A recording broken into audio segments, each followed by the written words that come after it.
What if everything you've ever believed about death was wrong? Not just a little off, but completely upside down. This isn't some ghost story or religious sermon or New Age fantasy. What you're about to hear comes from one of the most brilliant minds in the history of psychology, Carl Jung. A man known for his deep insights into the human soul, shadow dreams, and the collective unconscious. But what few people know is that in 1944, after suffering a massive heart attack, Jung had a profound near-death experience that would change not only his life, but possibly yours too. He wasn't some mystic on a mountain claiming divine visions. Jung was a Swiss psychiatrist, grounded, analytical, and skeptical by nature. But when he slipped into the space between life and death, what he encountered shattered his understanding of reality. And here's the thing, he didn't just talk about it to get attention. In fact, he shared these revelations carefully, often privately, knowing not everyone was ready to hear what he had seen. What if death isn't an end, but a return? What if who we are continues in ways more real than this waking world? Jung came back from the edge with powerful insights about the soul consciousness and the truth behind what lies beyond. And in this video, we're going to explore what he saw, what it meant to him, and what it might mean for all of us. Before we go any deeper, if you're new here, hit that subscribe button, because what you're about to discover might forever change how you see death and how you choose to live. In 1944, Carl Jung, already a respected psychiatrist, deep thinker, and pioneer of the human psyche, suffered a massive heart attack. It was supposed to be the end, but it wasn't. Because what happened next wasn't just extraordinary, it was utterly life-altering.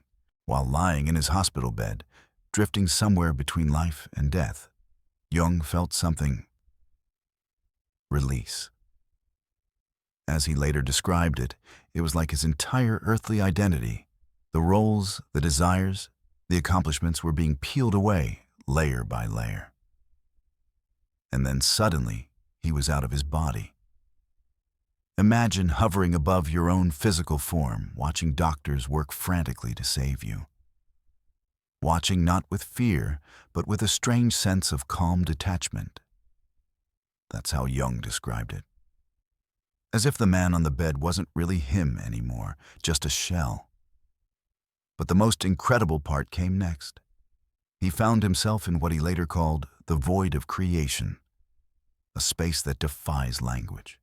There were no walls, no floor, no ceiling, no sound. And yet, everything was known.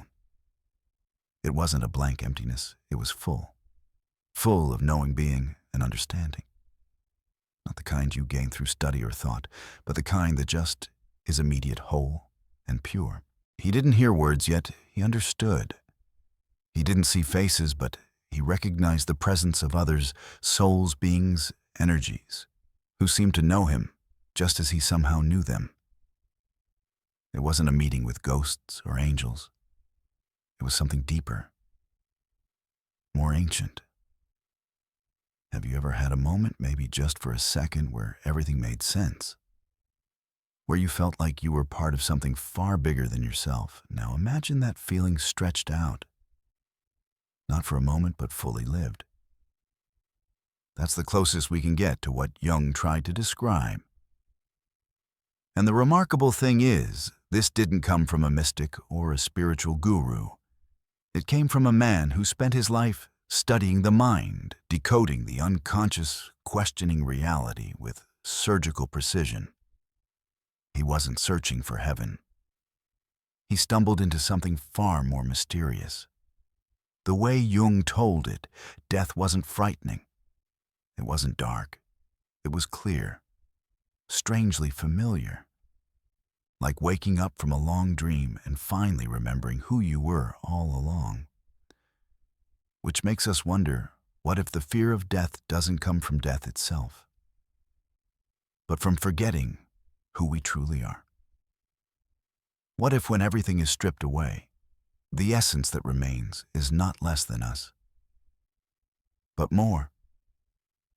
This was only the beginning of Jung's experience. But even this first step beyond the veil raises powerful questions. Is consciousness truly limited to the body? Or is our soul, our awareness, just visiting stick with me? Because what Jung saw next goes even deeper. And it might just change the way you see your life starting today. What if in the moment after death, you didn't just see your life flash before your eyes, but felt it? Every moment, every ripple, every consequence. That's what Carl Jung described next. After entering what he called the void of creation, Jung found himself in a state of total awareness, free from ego, free from fear. And in that clarity, something remarkable happened. He experienced what can only be described as a life panorama. But this wasn't a highlight reel. It wasn't a slideshow of birthdays and weddings. No, this was something far more intimate. He didn't just see the events of his life, he became them. He felt every word he ever spoke, and how those words landed in others. He felt the warmth of his kindness and the sting of moments he may have ignored, dismissed, or caused harm. He felt both sides, every emotional echo, every silent ripple. Imagine just for a second not being judged by a higher power, but witnessing your life through the hearts of everyone you've ever touched, friends, strangers, even people you forgot. That's what Jung encountered. And in that place, there was no punishment, no external verdict, just truth raw, transparent, and undeniable. He wrote, "I was what I had done. I was my life. Not I watched it, not I remembered it, but I was it." That line alone, it hits something deep, doesn't it? Because in a world where we're constantly taught to chase achievements, status, validation, what if the only thing that truly remains is how we made others feel? This moment in Jung's journey invites us to reflect in a whole new way. What if your soul remembers more than your resume? What if your legacy isn't a title but a frequency, the emotional trail you've left behind? And here's the profound part. Jung didn't describe this experience with fear. He described it with clarity, even compassion, as if this life review wasn't meant to shame but to awaken, to help us see the full picture, not just from our view, but from every angle our lives have touched. Can you imagine what that would feel like? To see the look in someone's eyes when you showed up, or when you didn't? To relive the moment your kindness changed a life, or when your silence broke one? This wasn't heaven. It wasn't hell. It was understanding. And it makes you wonder if we could live our lives with this perspective. Now, what might we do differently? Stay with me, because Jung's journey didn't stop there. What came next went even deeper into the soul's path, and might just change how you see your past, your future, and your purpose. Coming back. That's where it hurt. After Carl Jung's soul had crossed into what he described as a space of pure understanding, after he had seen the full tapestry of his life, not just through his own eyes, but through the emotions of others, he returned. But it wasn't like waking up from a dream. It felt, in his words, like being forced back into something small, something heavy, like slipping back into a tight suit after experiencing freedom for the very first time.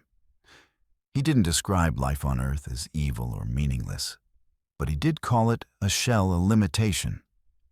He said it felt like trading in clarity for confusion, vastness for boundaries, truth for roles we're expected to play. Can you imagine what that must feel like? To touch the infinite and then come back to traffic bills, small talk, and pain.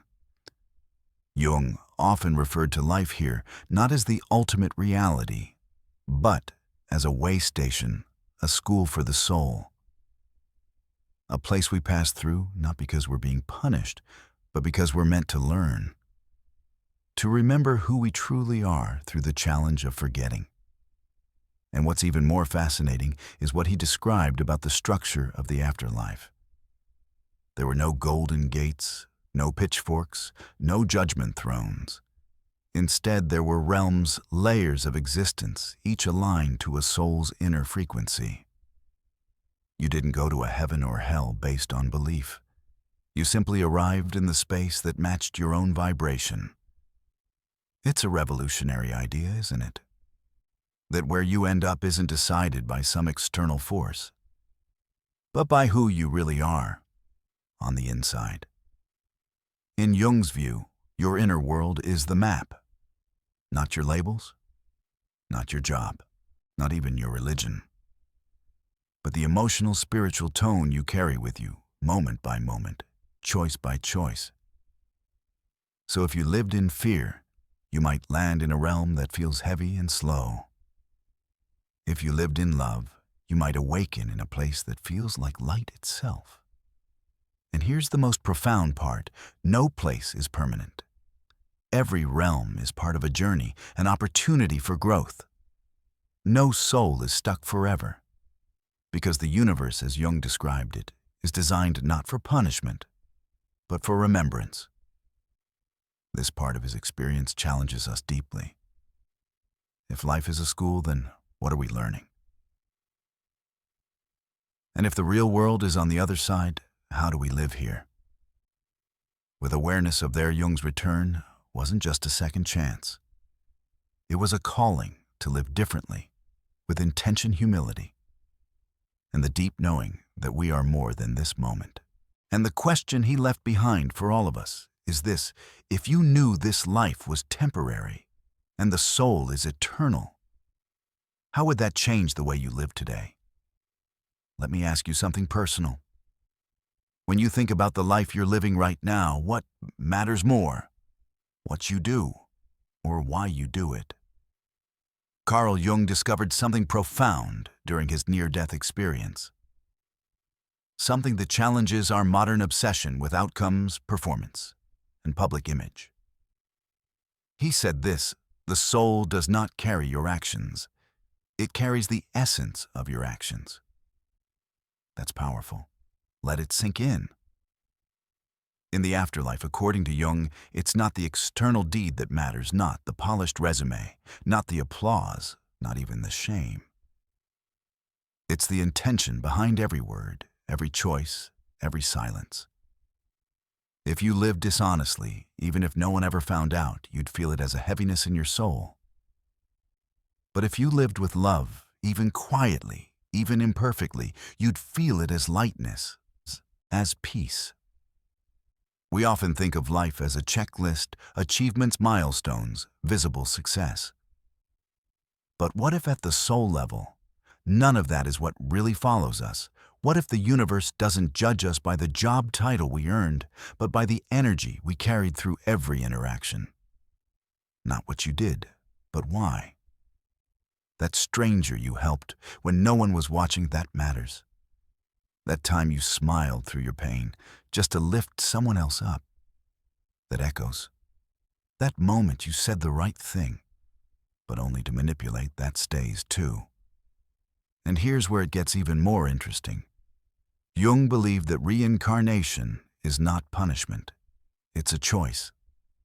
He saw souls who willingly chose to return, not because they were forced to repeat lessons, but because they wanted to. They longed to go deeper, to heal, to grow, to feel again joy, pain, wonder, even loss, not as suffering, but as part of the human curriculum. It's as if the soul looks at Earth and says, there's something inside me that only that life, that struggle, that body can bring out. Now think about that. What if you didn't end up here by accident? What if the people you meet, the trials you face, the love you give or withhold, they're all opportunities to refine your essence? Because in Jung's vision, the soul doesn't come here to be perfect, it comes to be authentic. To remember who it really is through experience, even when it's messy, even when it's hard. And maybe that's the hidden invitation in all of this. Not to be flawless, not to impress, but to live in such a way that your intention leaves behind something lighter than you found it. Stick around, because what Jung saw next reveals just how far the soul is willing to go, to remember itself. So what does it actually feel like? To die not in theory, not in fear, but in truth. Carl Jung gave us a glimpse. And it's not what most of us have been taught. He described the moment his soul left his body not as a jolt, not as a violent rupture, but as something incredibly peaceful. He called it a release, like exhaling after holding your breath for a very long time. Just imagine that. You've been tense, stressed, struggling through this human experience, and then suddenly everything lets go.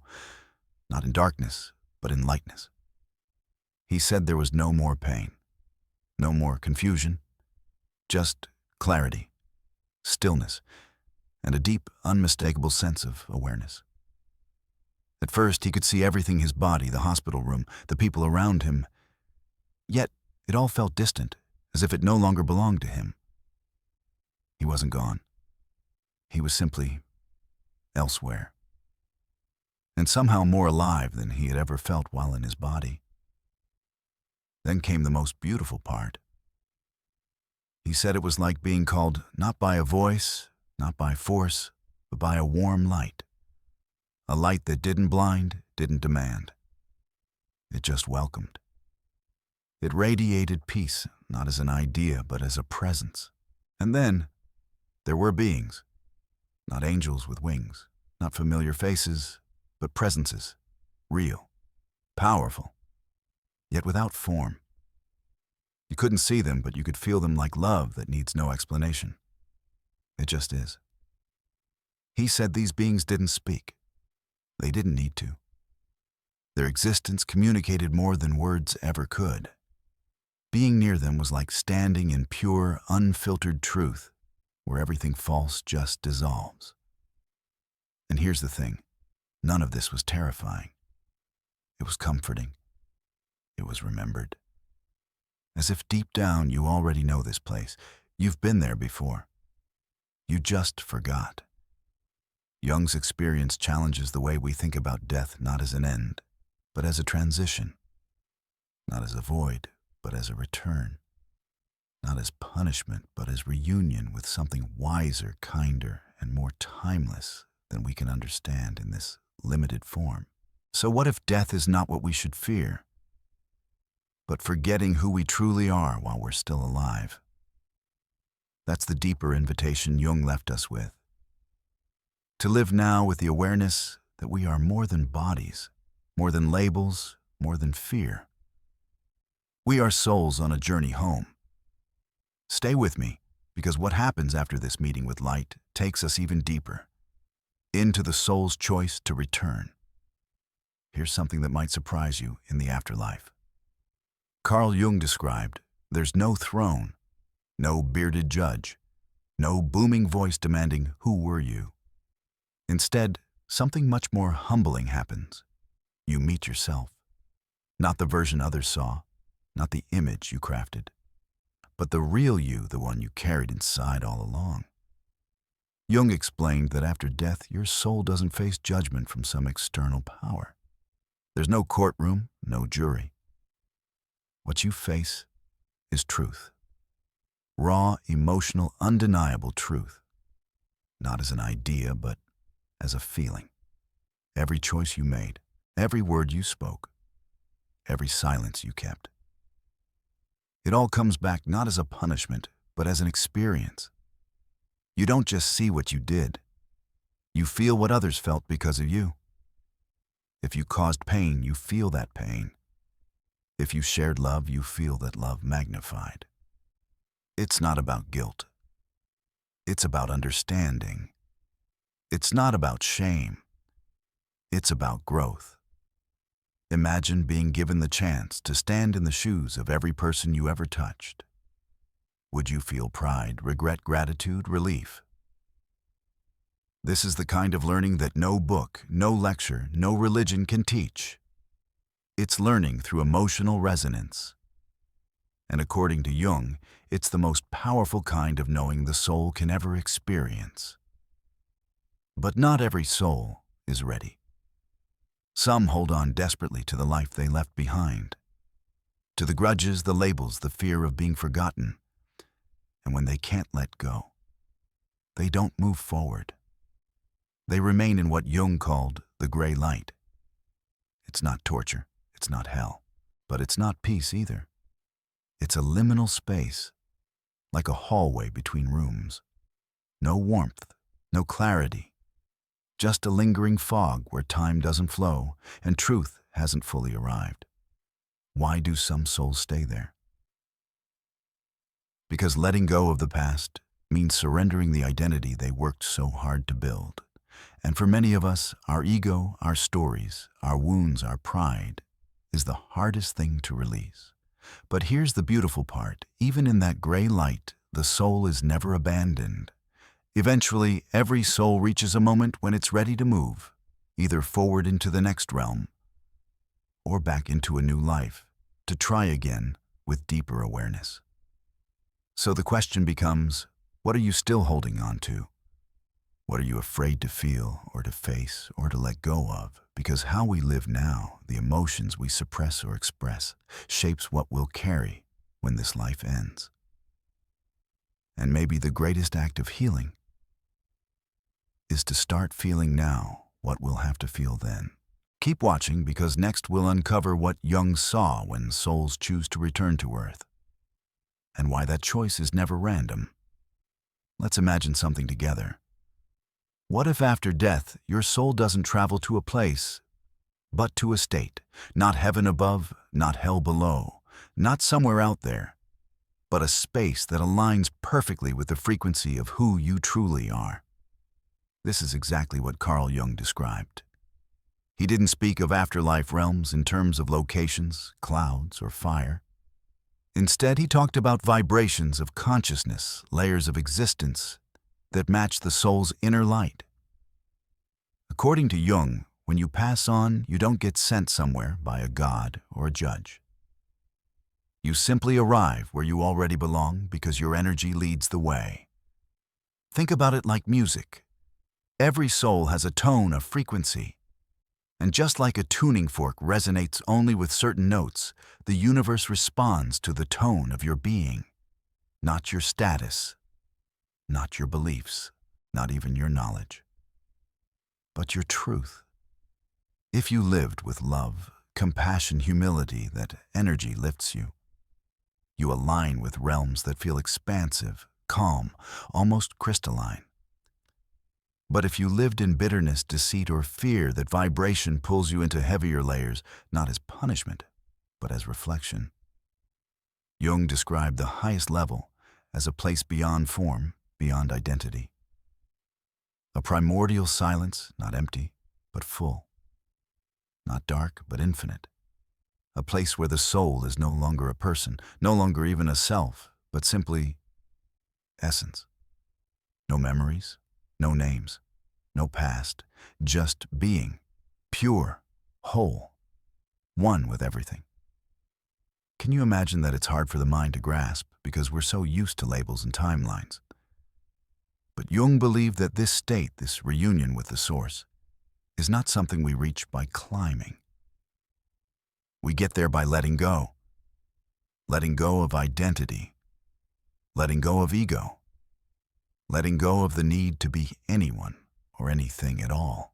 It's not ascension through effort, it's remembering who you already are beneath all the noise. And maybe that's the secret.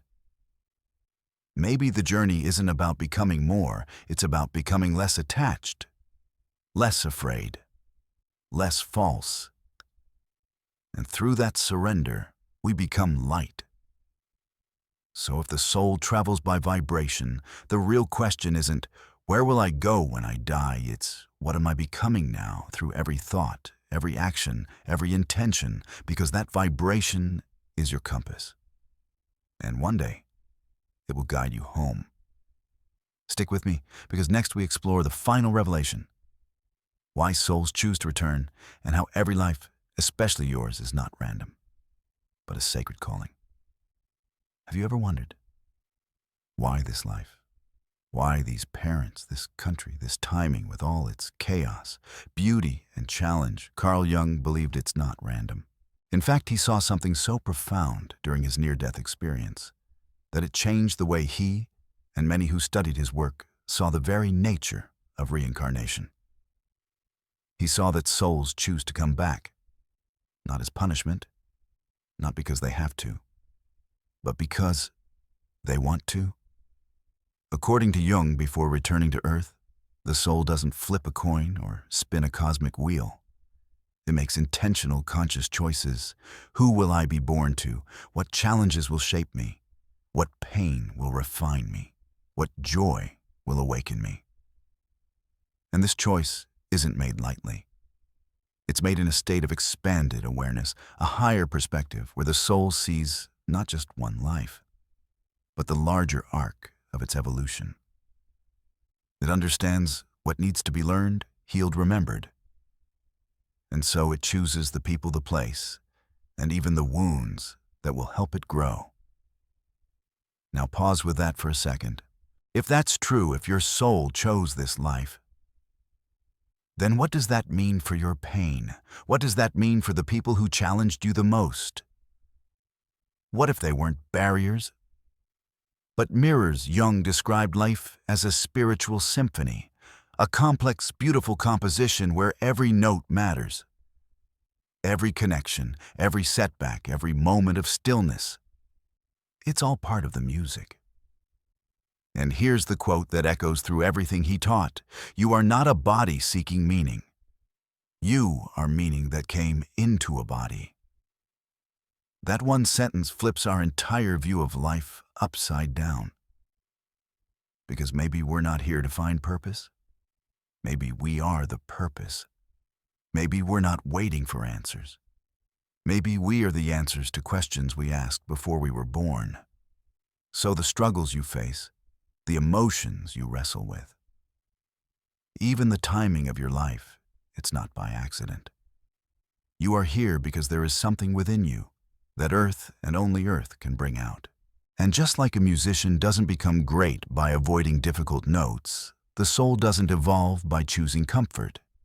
It evolves through depth, through contrast, through courage. So if you've ever felt lost, overwhelmed, or unsure why you're here, consider this. Maybe your soul knew exactly what it was doing. Maybe your life isn't a mistake. It's a mission. And next, we'll explore the final and most sacred truth Jung uncovered. What happens when the soul remembers who it really is, and how that memory holds the key to everything. So, maybe death isn't the end at all. Maybe it's not a finish line, but a doorway, one that leads us back to something we've always known, but forgotten in the noise of daily life. Carl Jung didn't come back from the edge to tell us something new. He came back to remind us of what's already buried deep inside, that you are not lost, that your soul is not broken, that you are far more than what the world sees. Each of us has a moment, that quiet flicker when the light breaks through. A dream, a coincidence, a feeling you can't explain. And in that moment, something inside whispers, remember. If you've felt even a tiny shift while watching this, it's not random. It's not just content on a screen. It's a sign that you're ready to remember who you are, beneath the fear, the doubt, the distractions. And maybe, just maybe, you're already on your way home. So let me leave you with this. Death is not the question. Life is. And the real challenge isn't crossing over. It's waking up while you're still here. If this spoke to you, share it with someone else who may have forgotten but is ready to remember. And if you haven't yet, hit that subscribe button. Because we're not done. There's more to uncover, more to feel, more to become. See you in the next one. Until then, keep listening to that quiet voice within.